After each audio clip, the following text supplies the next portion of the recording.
Hello there, I'm Hamish MacDonald. These are the headlines on Al Jazeera. Sri Lanka's government says it will allow the release of the remaining 130,000 ethnic Tamils being held in refugee camps. They'll be freed in December.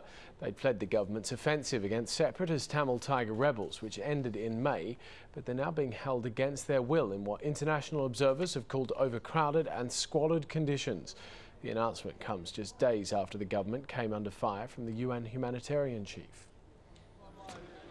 Thousands of Zimbabwean migrants are in fear of their lives after attacks from South Africans who accuse them of stealing their jobs. Around 2,000 Zimbabweans are seeking safety in numbers inside a rugby stadium near Cape Town. They say their homes were destroyed by South Africans.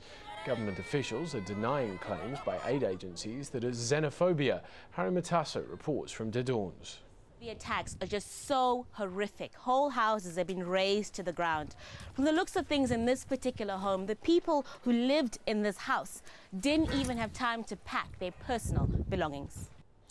In Afghanistan, meanwhile, there's been a rocket attack at a luxury hotel while the defence minister was inside. 2 people were injured and the minister brushed off the incident. He'd earlier been promising to triple the strength of the Afghan army. All this comes as NATO takes control of the training of the Afghan army and police from American forces. James Bays is in Kabul.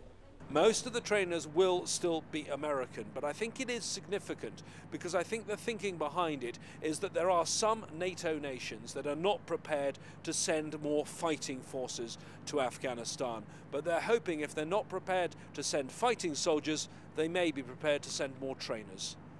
James Bays, Al Jazeera, Kabul. And finally, health officials in Saudi Arabia say 4 people have died from the H1N1 flu virus as this year's Hajj pilgrimage gets underway in Mecca. 3 of the deceased were elderly, while the 4th was a 17-year-old woman from Nigeria. The pilgrimage is compulsory for all able-bodied Muslims at least once in their lifetime.